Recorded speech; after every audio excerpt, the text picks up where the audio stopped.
The walkway tool provides an easy-to-use and intuitive method to add walking and running characters to your scenes.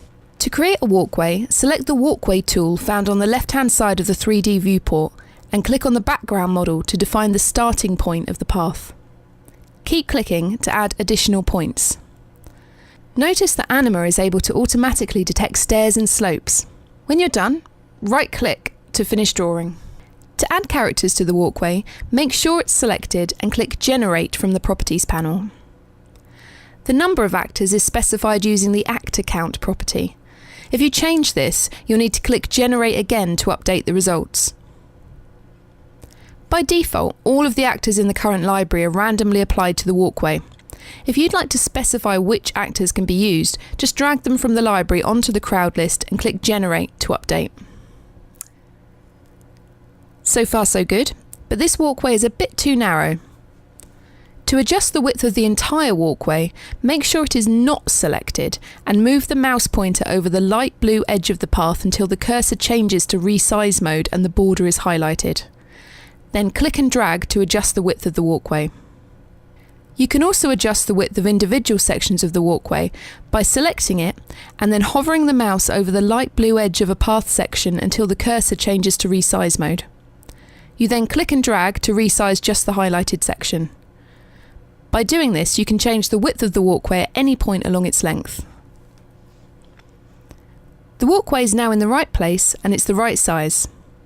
For more control, ANIMA gives you settings to determine how your characters are distributed on a walkway, either using presets or by creating your own placement patterns using the cross distribution, longitudinal distribution and actor spacing range parameters.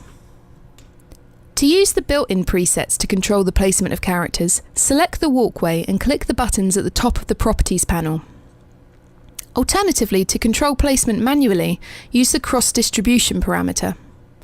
The range starts at 0% in the centre and moves outwards to -100% on one side of the walkway and 100% on the opposite side of the walkway. To control the starting point of the characters along the length of the walkway, use the longitudinal distribution parameter. The range starts at 0% at the beginning of the path and goes up to 100% at the end. Characters can also walk together in groups of 2 or more. To do this, you increase the clustering property. The higher the percentage, the larger the groups that are created. At 100%, just one large group is created, and at 0%, characters walk alone. The shape of groups is controlled using the distribution ratio property. Negative values create distributions that stretch longitudinally, and positive values create distributions that stretch laterally. Finally, you can control the spacing between grouped characters using distribution radius. Low values will place characters close together and large values will space them far apart.